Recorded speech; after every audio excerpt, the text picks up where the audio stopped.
What the are you doing here, little buddy? Have a rest. Just relax. Take a load off your feet. Welcome to Antimatters.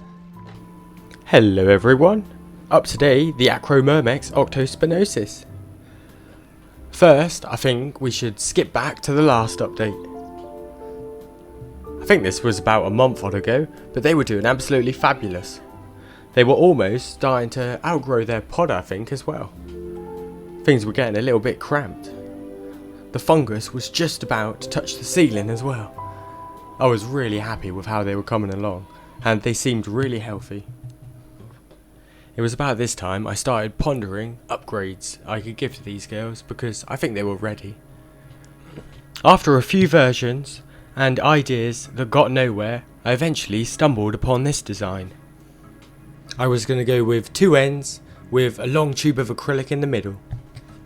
I chose 10cm diameter acrylic. I went for a tube as well because I wouldn't have to cut it. I designed and printed out though the ends and epoxy resined them in eventually. At one end as well, I also added a hydration chamber. I put this in a sideways orientation so that when I hung the nest on a wall, it would be nice and flat for the ants. I also gave it some cool looking feet, I think, but these will help me mount it on the wall. Each end also has two doors that you can pop in and out. Eventually, after 3 days printing and drying epoxy resin, it was ready to take the plastic off. I was so excited. Once the film was removed, I was really happy with the result. I was going to mount it up against the backboard here, and then move the current tank forward a little bit. I already knew though that moving the ants at some point was going to be quite difficult. They'd already messed up their nice clean outworld. Eventually though, got the little rod mounted up. I made sure as well to leave enough space at one end so I could water the setup if it needed it. I was a little bit worried though that the ants were going to trash the new setup. They have so much rubbish in their outworld at the minute, and a new setup would make a perfect trash pile. Instead of letting them do that, I thought, well, why not give them another outworld as well? This one also fits nicely underneath the nest where it's hung.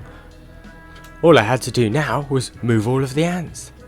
Moving the pod was alright, because you can just pick that up, but getting the ants out of all of the leaves, it's a little bit tricky sometimes.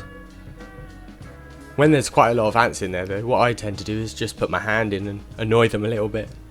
Their bites don't really break the skin, so it's not really a big issue if they get you. Eventually I moved them all over though. I put a little bit of fungus in their new pod to hopefully encourage them into it, and left them be.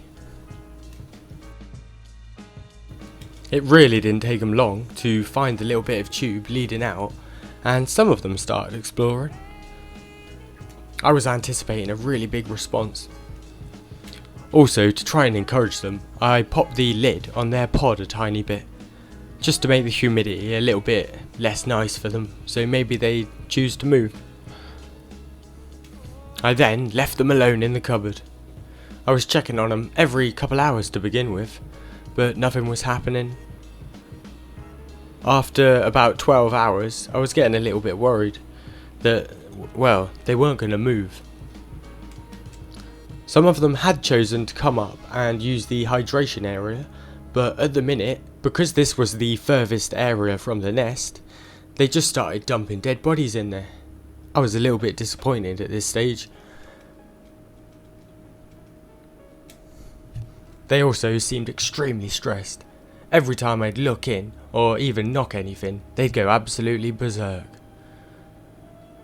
What could I do? They were taking ages to move though and getting really stressed. I started to think that maybe I'd made a mistake. The new setup was slowly filling up with dead bodies as well. I think these were casualties from the move, of which there were many. It was time for a change of plan. I was going to take the pod out of the tank. I was then going to plumb the pod into the other end of the rod. I grabbed the pod with my hand and stuck it into the old tank they had. My hand was absolutely covered in ants, and unfortunately there were some more casualties. Eventually though, I got all of the ants off the outside of the pod and hoovered them up, threw them back into the new tank. Then I lost the little door which would allow me to put a 24mm pipe in, and it took me ages to find, but yeah, it was sitting right behind the pod. Changing the ends for the pods was really easy. Luckily there wasn't too many ants. There was one, but yeah, she didn't run too far. And then I just plugged the new pod into the end. I got it most of the way, and then I went hunting for that little worker before it ran off. Enough ants had already been harmed in the making of this setup. With the 24mm door though, it's all ready to be plumbed up. All I had to do then was put a couple 90 degrees in and plug it into the tube. My plan here was that the ants would, one, take the bodies out of the new pod because it wouldn't be the furthest place away from the nest, and also they'd have to use it to get back and forth. I thought it was an alright plan. I turned the thermostat down by half a degree as well. The fungus might appreciate the cold. I then ended up leaving them be for 5 days. During that time they didn't eat a thing. On the 6th day though, I looked in and I spotted a leaf inside of the fungus pod. Looking up, I noticed that the ants had started to go through the new pod, which they'd been refusing to for the last 5 days. I was really relieved here because I thought I was going to have to do something to kind of fix it again, and I'd already annoyed them so much. All of this stress couldn't be good for the colony. Finally, they were using the pod though, and not just for dead body storage.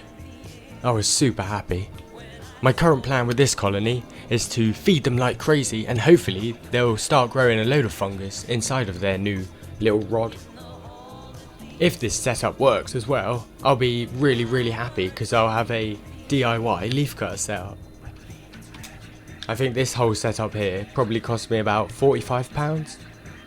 The acrylic was the main bulk of it, costing £42, and then about £3 on epoxy resin. After nearly a week though of the colony having no food, I was starting to eye up bypassing the pod, but thankfully they started using it before I did. If you're interested in making your own pod as well, you can find all of the designs for this on Thingiverse. I'll put the link in the description. Fingers crossed the next update with these girls is a good one as well. I'm just going to keep chucking in so much food, and yeah, hope for the best. Any feedback on this new design is welcome as well. If you've got any ideas that you think would make it better, let me know and I'll chuck them into the design. Until next time though, may your ants live long and prosper. Thanks for watching, have a fabulous week, and bye!